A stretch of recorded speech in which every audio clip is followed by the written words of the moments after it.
Oh, good morning, Matt. It's a bit of a cliffhanger here in Turkey. Basically, what we've seen is the main opposition party, the CH party, has claimed victory in at least 4 major cities across the country, including Antalya, Ankara, Izmir as well. And they're even claiming victory here in Istanbul. But it looks as if the vote is still too close to call between the president's AK party and the CH party as well. Now, of course, this is all reflecting some major discomfort with the president's policies over the last several years. You've had per capita GDP growth has really stalled in the last 5 years or so. You've had a lot of questions about foreign inflows and why people don't want to invest in this country, why they're worried about investing in this country. We've seen, of course, the lira having some major volatility, particularly in the last 6 months alone. Many people questioning the president's leadership, not just here at home, as you know, but also externally. But let's listen in to the president last night.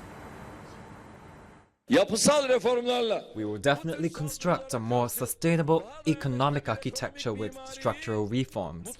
But continuing the employment mobilization we've started, we will spoil the games of those who have an eye on our people's jobs, food and bread.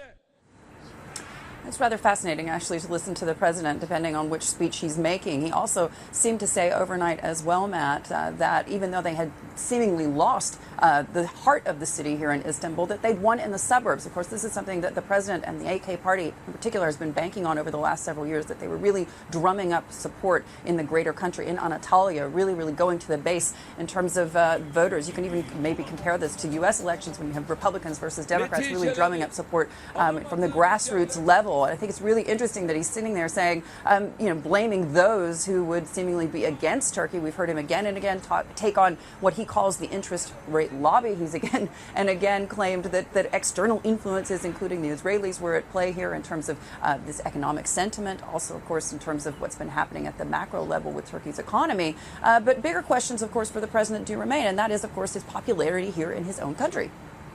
Yeah, Hadley, let's give you a look at the lira again, because we have been tracking, as you say, some big moves there. But really, what are the implications for President Erdogan here as a result of losing a number of those key big cities? Well, Matt, I think that you have to take a step back and think about what we've seen over the last decade or so under his leadership. Essentially what we saw in the last couple of years, we had this attempted coup. We saw a major overhaul in his government where he essentially made his son-in-law the finance and economic minister. In one, we saw the departure in the last year or so of the former finance minister. And one of the big questions, of course, for international investors is, have they lost their voice to the external community? Because this is someone who was really able again and again to calm markets, to calm fears over the lira. And it's seemingly we've lost that voice coming from President Erdogan's, not just his party, but also his government. So the failure to be able to speak to international markets, to international investors, has really come home. And the question, of course, is whether or not the populace is at large pushing back finally. Hey everybody, it's Hadley Gamble from our new CNBC Middle East Bureau in Abu Dhabi. Thanks for stopping by. Now, to watch more, you can try one of the videos that just popped up on your screen. And don't forget to subscribe.